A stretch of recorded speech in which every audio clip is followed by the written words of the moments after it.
This is The Big Picture, an official television report of the United States Army, produced for the armed forces and the American people.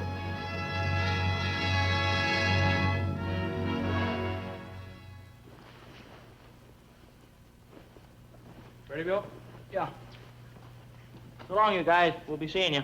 Yeah, so long. I'll see you next week. You fellas have a nice Christmas. Yeah, some Christmas. I don't know what you're so happy about, Norris. Shaw, quit griping. We can't close up shop just because it's Christmas. Somebody's got to stay on post. Yeah, that's right. Somebody has to stay, and that somebody's us. We got elected. And nobody got elected. Your name comes up on the roster, and you're just lucky or unlucky.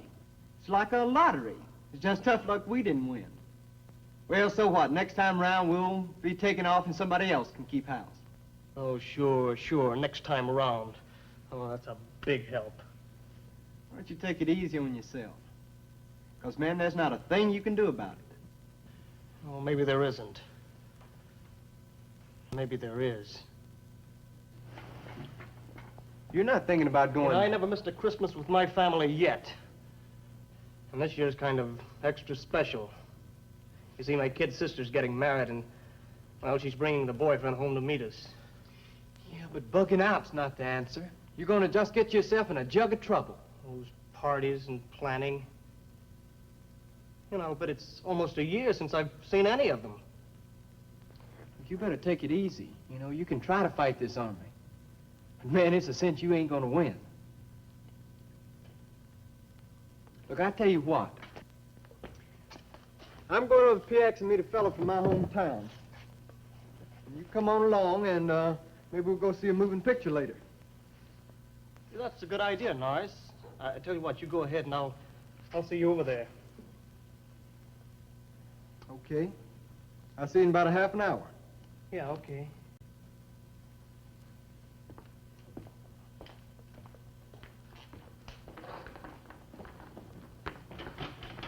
Hi, Sarge. Hi.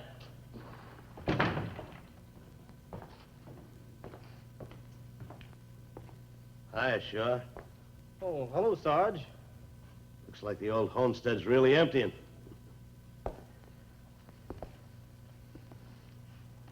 You still bleeding hard? Oh, I guess I'll get over it. Sure you will. We all do. Now you take...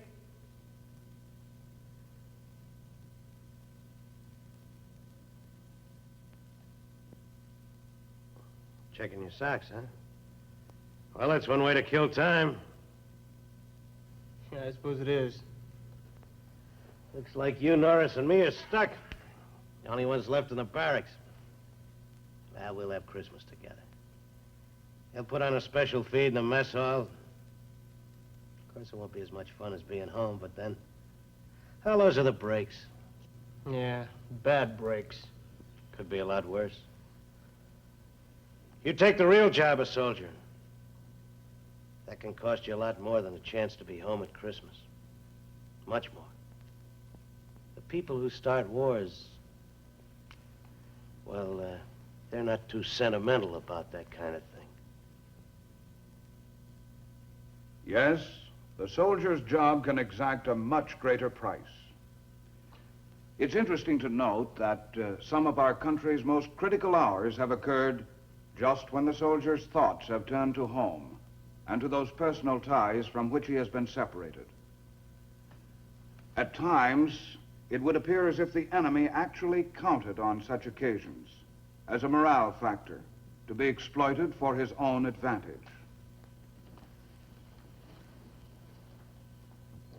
Our Sergeant Brooks will tell us something about the American fighting man in just such circumstances.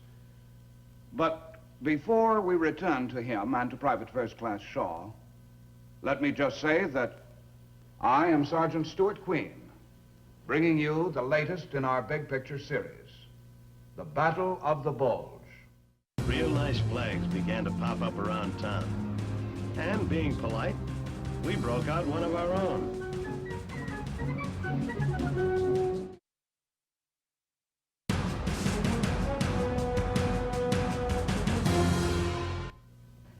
remember back in 1944. You might say I was lucky. Made it home for Christmas first 2 years I was in the service. Then I was shipped out. We were in a man-sized war.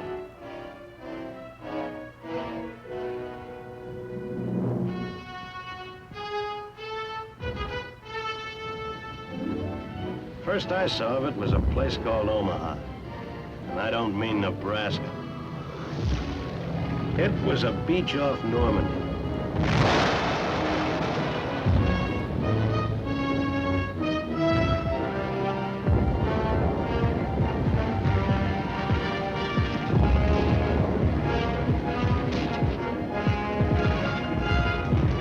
On June 6, 1944, it wasn't a nice place for swimming.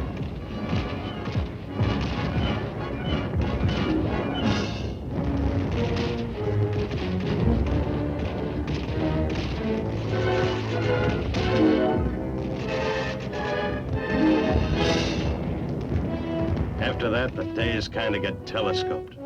We slugged and the enemy slugged back. We slugged harder.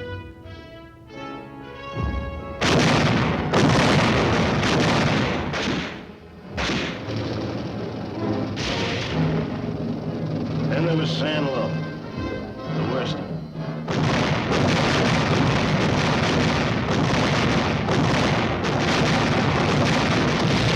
But that's where we smashed the best the Nazi could put up. After that, we drove on through France, pushing him over wherever he stood up to fight.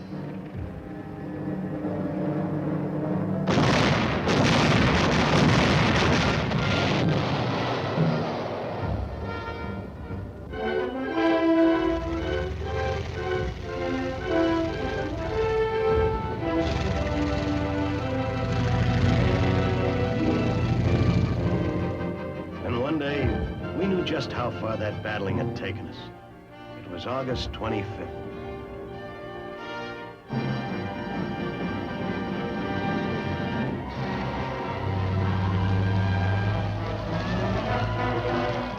This was Paris.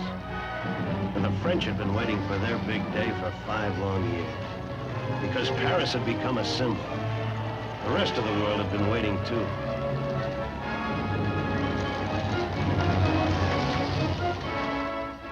We were there, of course.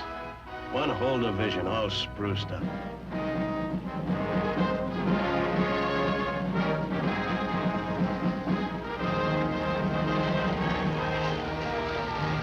Yep, we were there, all right. But not for long.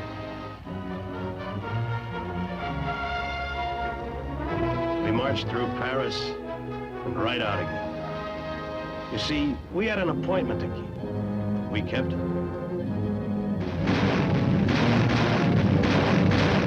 It was still war. The enemy wasn't folding yet. He was fighting small-scale actions to hold us while he pulled back to regroup.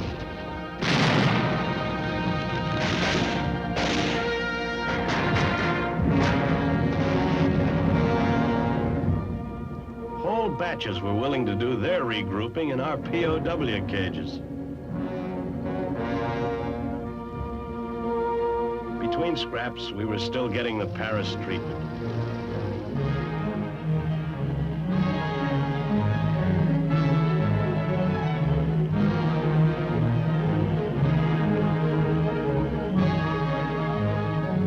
But after the treatment, there'd always be another hassle. A town to take, a river to cross.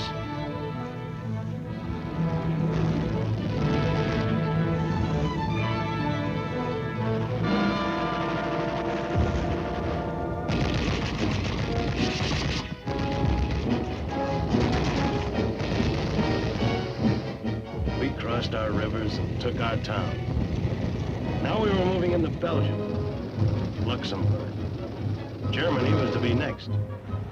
We were moving so fast that the rumor machine started grinding out that old line. Home for Christmas. It made no sense, but men will believe anything they want to believe. I said we were moving fast. You know what? We were moving too fast. Too fast for supply to keep up with us. We had only one port, Cherbourg. Manpower, ammo, gas, everything had to reach us from that distance. We needed the great Belgian port of Antwerp. But the Nazi knew that, too, and held on to it. The war had just about destroyed France's railroads and rolling stock. And so from Cherbourg and even those Normandy beaches where we'd landed, trucks had to haul everything we needed. Top-rank planning had figured on an October offensive, but the supply problem was going to delay that final knockout punch. It was beyond Antwerp we got our first setback. An airborne attack that was going to outflank the enemy and take us right into central Germany was stopped cold. Nijmegen ended talk about a quick finish to the war. Nijmegen ended rumors about getting home for Christmas.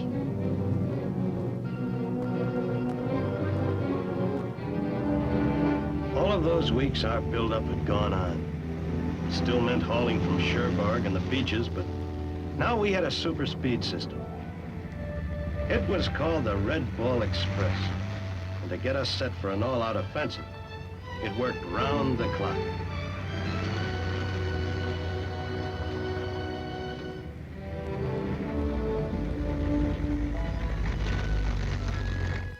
Then one day there was an unscheduled meeting at a place called Mons.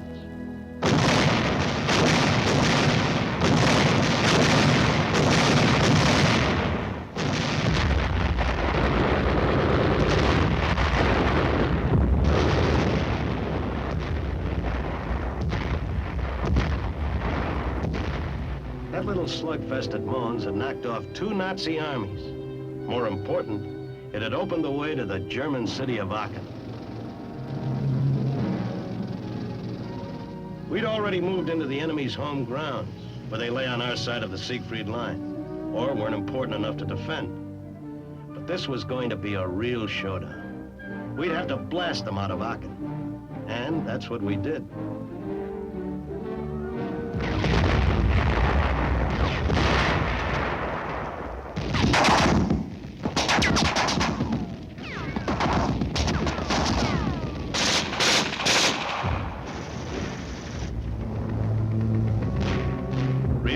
Flags began to pop up around town. And being polite, we broke out one of our own.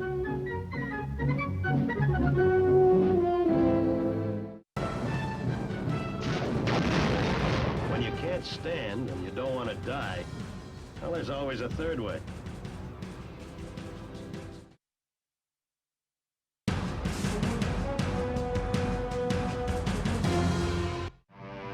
The enemy orders called for a standard die fight against the foreign invaders. That was us. Assault by air could only soften. The rest was up to us.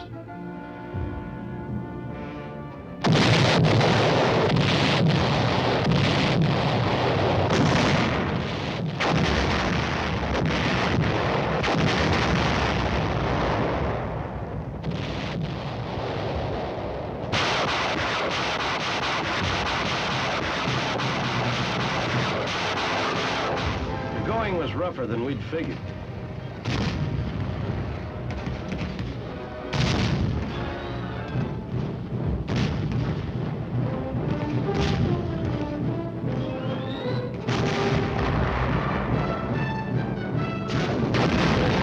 When you can't stand and you don't want to die, well, there's always a third way.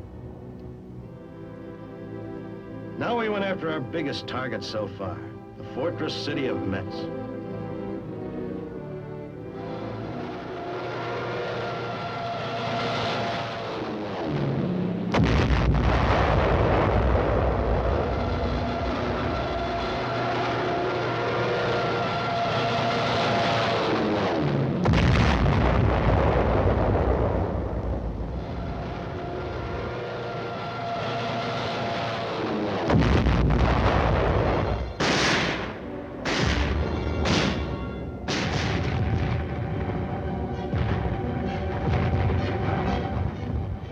Maybe we forgot our manners with the latest batch of Nazis who forgot to stand or die. But Metz hadn't been easy.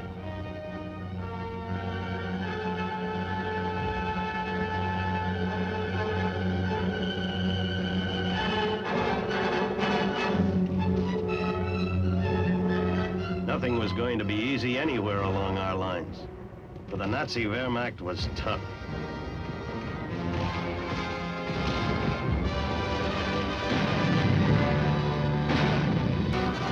It was costing us good men.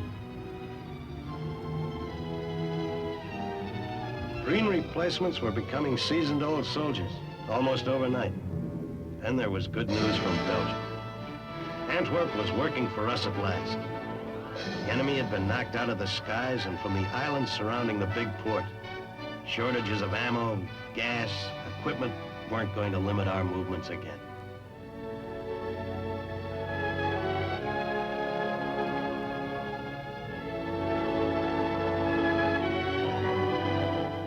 The things we needed were coming in.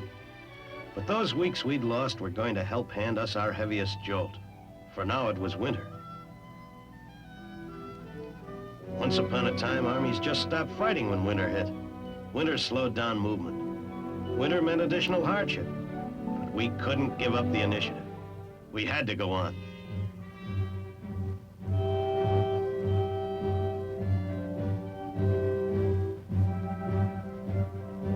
The Nazi had been counting on winter weather, and he knew just where he could make it pay off.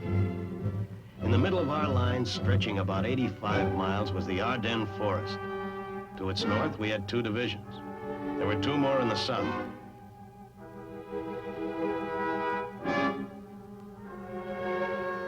We were using the Ardennes as a combined training and rest area. The Nazi knew that, too. His tanks and forces had been massed under tightest security in concealed areas. Now he lashed out. It was a now or never gambit. With his dwindling reserves of equipment and toughened veterans from the Russian campaigns, he aimed to split us in 2 and drive on to retake Antwerp.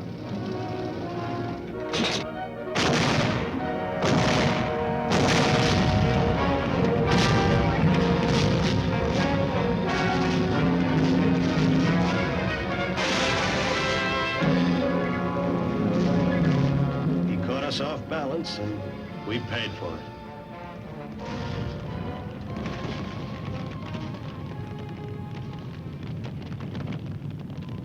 Once again, the natives were leaving their farms with everything they could carry.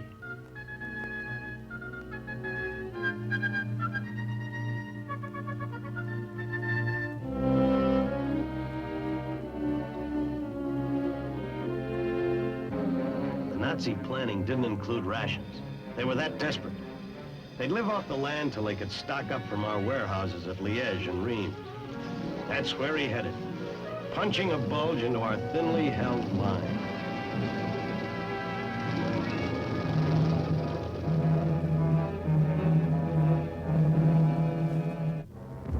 Outside a little town nobody'd ever heard of, named Bastogne, we dug in. For Bastogne commanded the highways to those cities. We dug in and held 24 hours a day while we waited for relief. There weren't any more cooks, company clerks, bakers. Only fighting men. Other outfits in the line are dug in. Probably didn't even have time to savvy it was December 25th. You know, somehow you don't think of war going on that day. I used to read how there'd be a truce on Christmas Day. I've seen it in history books. Yeah, history. Real past history. Things were different in 1944. We had Christmas trees, of course. The Ardennes was full of them. Only you didn't know who was behind them. Of course, I have to admit, our platoon had a lucky break. We had Christmas dinner. No fixings, mind you. But we sure had the main course.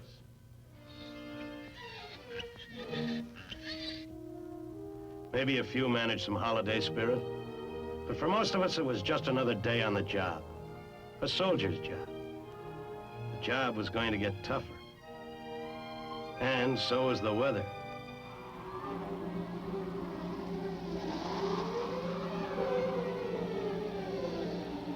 Communications were disrupted. Supply lines cut. Contact between units was lost. And there were units that were lost, too.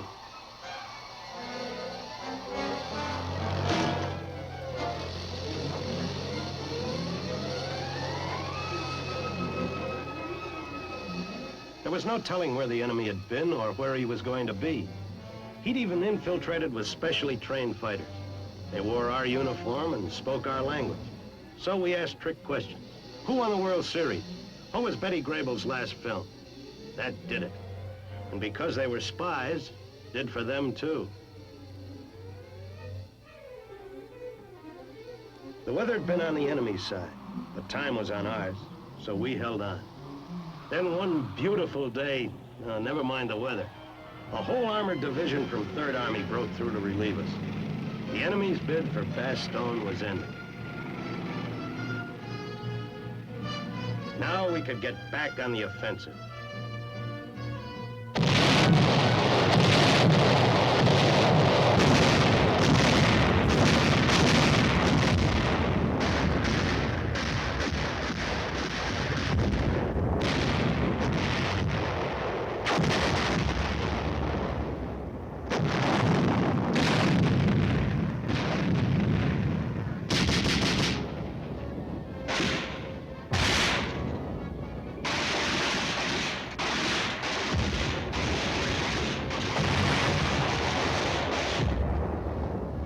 He could still hit us for losses, but the steam was gone from his counterpunch. He could delay us, but that's all. The Bulge was shrinking fast.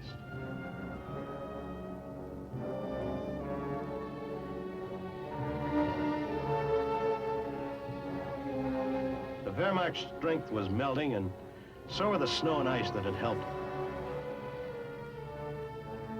Thaws could slow us down, but the break in weather brought another kind of break.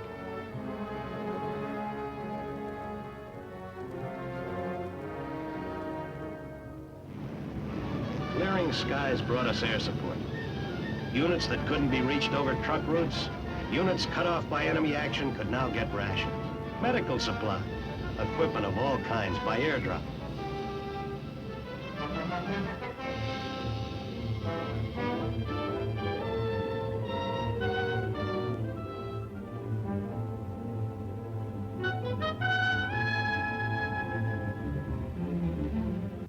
More important, air action could help us smash resistance and help pitch the Nazi back onto his own soil.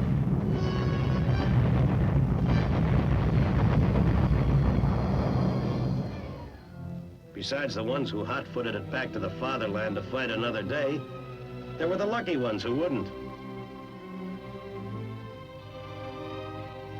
Then again, there were the unlucky ones who couldn't.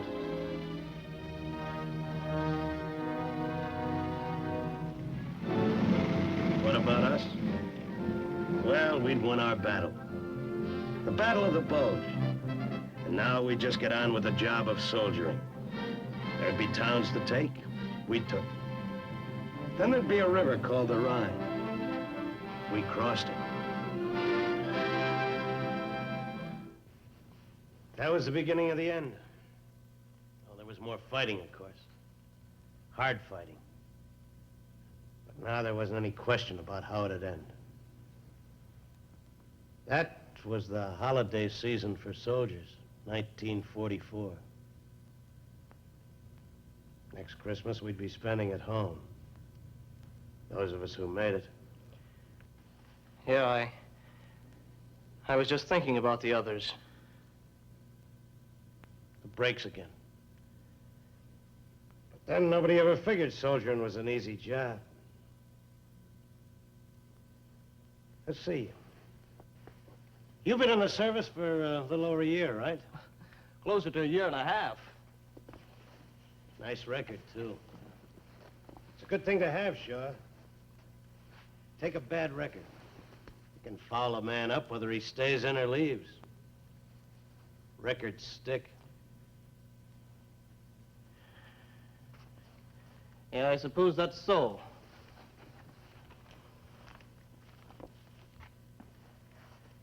Well, Sarge, I suppose I better shove. I'm a little bit late. Told Norris I'd meet him over at the PX.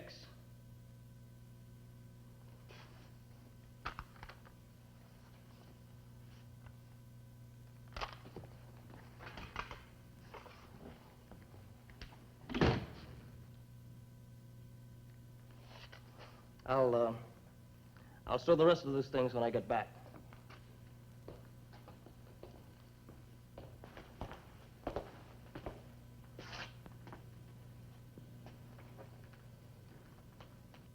On your way, soldier.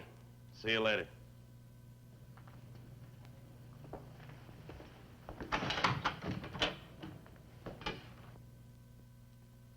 Cynics have often said that we Americans win our victories in spite of our ties to comfort, our longing, call it need, for home and loved ones.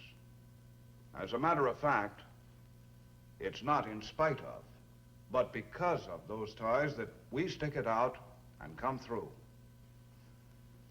Way back in our struggle for independence, during the terrible winter of Valley Forge, Thomas Paine wrote the memorable lines, "These are the times that try men's souls.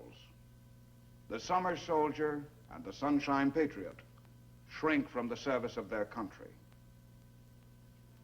At Valley Forge, and down through the years to the Battle of the Bulge and on later to Korea, the American soldier has proved himself to be a winter soldier.